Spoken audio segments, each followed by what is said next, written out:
Willkommen zurück hier bei Galileo mit unserem Straßenexperiment. Ich habe hier 3 Zutaten: Ketchup, Bayerisch Creme und Götterspeise. Alles essbar. Und jetzt kommt's. Eine Substanz ist tatsächlich in der Lage, ein Projektil zu stoppen. Die erstaunliche Auflösung zeigen wir Ihnen jetzt. 2 Reporter unterwegs in Deutschland. Johannes Zenglein in Köln und Jan Schwiderik in Berlin. Sie testen das Wissen der Passanten. Es wird scharf geschossen und unsere Tester stehen unter Strom bei 2 spannenden Straßenexperimenten. Wir starten in Köln auf einem Schießstand. Sobald geschossen wird, brauche ich natürlich einen Profi an meiner Seite. Deswegen ist der Wolfgang da und du weißt auch schon, wie es ausgeht. Ja, du wirst dich wundern. Ich bin gespannt. Es wird an der Stelle noch nichts verraten. Wir haben uns nämlich Kandidaten eingeladen, und zwar sind das Schützenvereine aus der Region. Und denen sagen wir Hallo. Nimmst du die Bayerisch Creme? Ja. Mit Waffen kennen sich die Männer aus.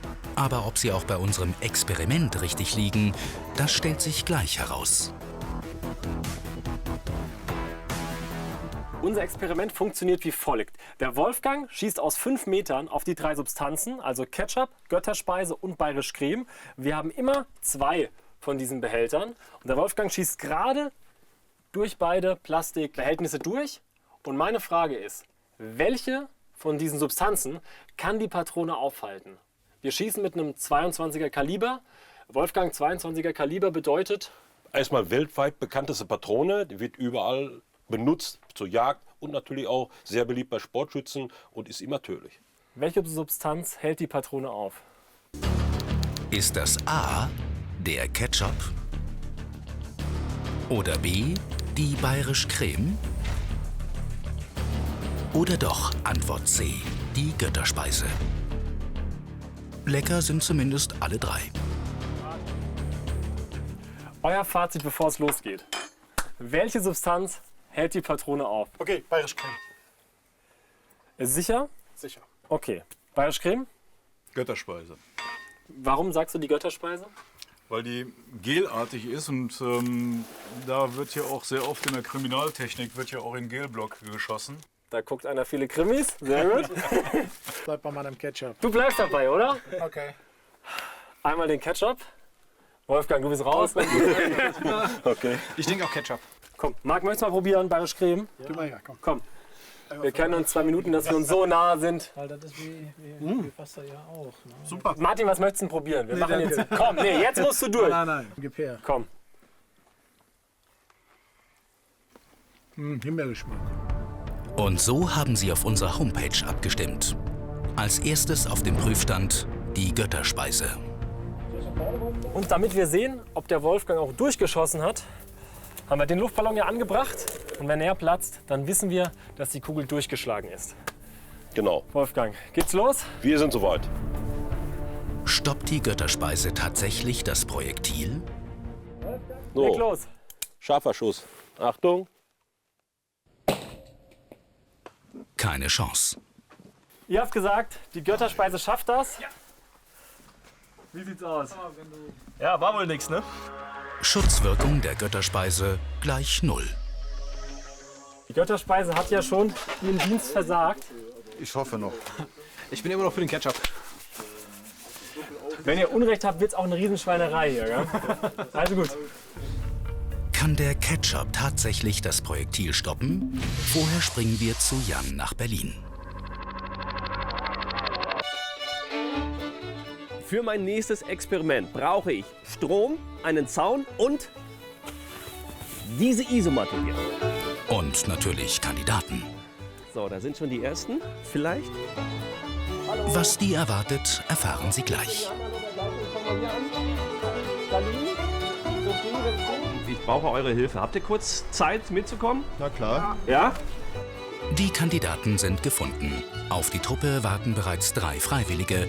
Denn was wir vorhaben, wollen wir den Kandidaten nicht antun. Okay, liebe Leute, jetzt geht's los. Jetzt erstmal eine Frage. Auf dem Zaun ist wirklich Strom, ja? 25 Volt. 25 Volt. Das heißt, wenn man anfasst, dann gibt das schon einen ordentlichen Zeck, ja? Ja. Hat ja auch einen Sinn, nämlich dass hier das kleine Pferd nicht einfach mal so abhaut. Kane, du musst das machen, du weißt es, ne? Ja. Komm mal bitte her. Es heißt, dass hier Strom drauf ist, aber du wirst es für uns testen, du wirst es wirklich mal ausprobieren. Ja, ist. Wirklich? Ist drauf, ja? Man kann es ja sehen, die Reaktion. Tut das weh? Es zeckt ganz schön, ne? Geht einmal so rechte Seite komplett durch. Ja. Ja. Okay. Also, schön, dass du das machst. Was ich hier habe, ist eine Isomatte. Was wir jetzt gleich machen werden, ist, wir werden die Matte mal hier hinlegen. Kane steigt da mal bitte drauf. So, und jetzt noch nicht anfassen. Jetzt ist die Frage wirklich an euch. Was passiert, wenn der Kane an diesen Zaun anfasst, obwohl er auf der Isomatte steht? Also ich könnte mir vorstellen, dass er keinen Stromschlag kriegt. Dann sei so nett, fass mal an. Du stehst jetzt auf der Isomatte und? Wie fühlt sich das an? Passiert gar nichts. Gar nichts? Nö. Kribbelt irgendwas? Nö. Zittert irgendwas? Nö. Nee. Also er kriegt keinen Stromschlag. Jetzt machen wir mal Folgendes. Geh mal bitte einmal runter. Wir machen die Isomatte, dass da 2 da drauf passen. Kane steht hier.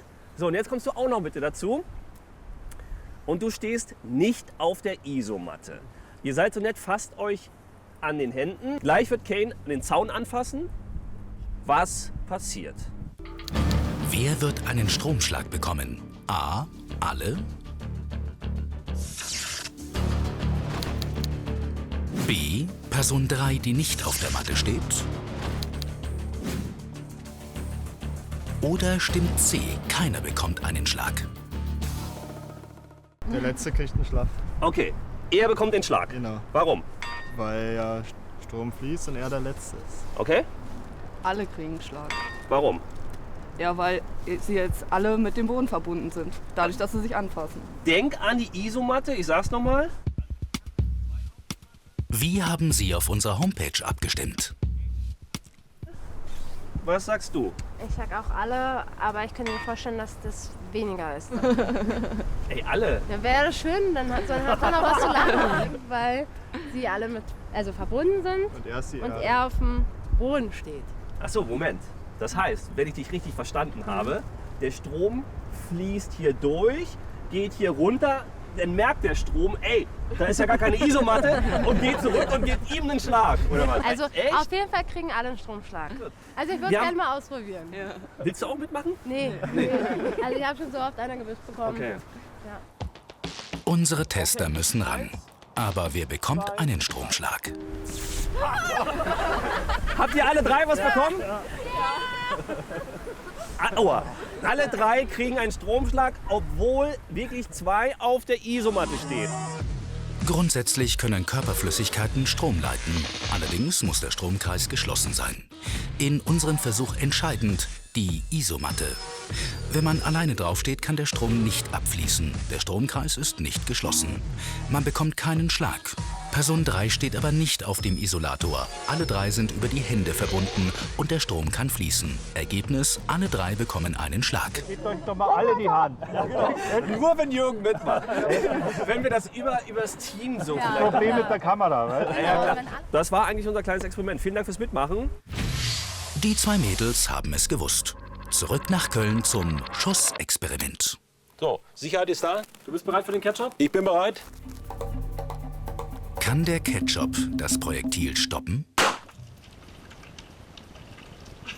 Es wurde viel Hoffnung auf den Ketchup gesetzt. Jungs, kommt nach vorne. Also ballistische Eigenschaften von Ketchup eher schlecht. Hat jemand eine Küchenrolle? Oder halt auch 20 oder 30. Komm, wir machen mit der Bayerisch Creme weiter. Mir ist es ja fast ein bisschen schade um die Bayerisch Creme. Ich weiß, und der Jürgen, unser Kameramann, der schaut die ganze Zeit schon so auf die Bayerisch Creme. Und? Super. Hat der Wolfgang auch mit Liebe gemacht. Geschmacksprobe bestanden. Aber auch die Schussprobe? Tatsächlich, der Ballon ist heil geblieben. Die Kugel bleibt in der Creme stecken.